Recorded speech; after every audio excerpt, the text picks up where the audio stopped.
Dan perjalanan itu memuncak ketika baginda Nabi melihat sesosok wanita dengan lengan terbuka memakai perhiasan yang memantulkan cahaya-cahaya dunia. Setelah perjalanan kosmik itu terus membentang, baginda Nabi kembali melangkah menyusuri lorong-lorong alam gaib yang tidak bisa dijangkau oleh logika manusia.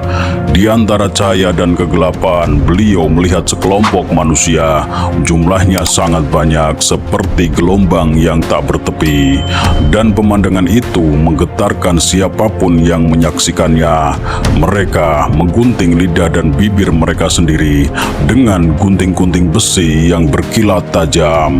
Setiap kali terpotong, luka itu kembali utuh. Lalu mereka mengguntingnya lagi dan lagi, seolah tak ada akhir. Baginda Nabi pun bertanya dengan hati penuh iba, "Siapa mereka, wahai Jibril?" Jibril menjawab, "Suara malaikat itu bergema seperti dentang langit pecah. Merekalah ahli fitnah, mereka yang di dunia ringan menggunting kehormatan orang lain, yang rajin memberi nasihat, rajin berbicara tentang kebaikan, namun dirinya sendiri tak pernah mengerjakannya. Lisan mereka mengajak kepada cahaya, tapi hati mereka memilih gelap." Perjalanan itu berlanjut dan Kanjeng Nabi melihat kaum lain. Mereka mencakar wajah dan dada sendiri dengan kuku-kuku tembaga yang panjang dan tajam. Setiap cakaran meninggalkan luka dalam, namun tubuh mereka kembali seperti semula. Lalu mereka mengulanginya tanpa henti. "Siapa mereka, wahai Jibril?" Jibril menjawab, "Merekalah pemakan daging manusia, bukan dengan mulut, tetapi dengan umpatan, ghibah, dan pembunuhan karakter.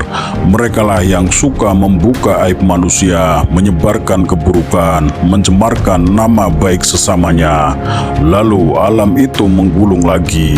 Baginda Nabi melihat seekor sapi besar keluar dari lubang kecil. Namun sapi itu berusaha kembali masuk, meski mustahil baginya kembali ke lubang tadi. Baginda Nabi bertanya, "Apa ini, wahai Jibril?" Jibril menjawab, "Itulah orang-orang yang telah terlanjur berkata ucapan besar, yang merusak, yang rahasia, yang berbahaya. Namun setelah terucap mereka ingin menariknya lagi, dan itu sungguh tak mungkin." Perjalanan itu belum selesai. Di kejauhan terdengar suara memanggil dari arah kanan, "Wahai Muhammad, berhentilah sebentar." Namun baginda Nabi tak menoleh sedikit pun. "Siapa itu, wahai Jibril?"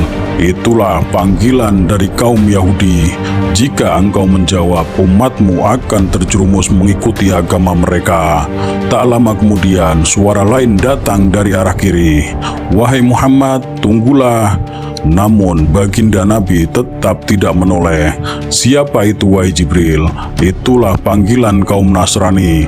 Seandainya engkau menjawab, niscaya umatmu akan mengikuti jalan mereka." Dan perjalanan itu memuncak ketika baginda Nabi melihat sesosok wanita dengan lengan terbuka memakai perhiasan yang memantulkan cahaya-cahaya dunia. Ia tersenyum memanggil lembut, "Wahai Muhammad, berhentilah sebentar saja." Namun baginda Nabi tetap berjalan lurus tanpa menoleh. "Siapa wanita itu, wahai Jibril?" Jibril menjawab tegas, "Itulah dunia yang memikat, yang memperdaya, yang membuat manusia lupa akhirat. Seandainya engkau menoleh, seluruh umatmu akan tenggelam dalam buayannya." Dan perjalanan pun terus berlanjut dengan setiap langkah membuka hakikat tentang apa yang manusia lakukan dan apa yang menanti setelahnya.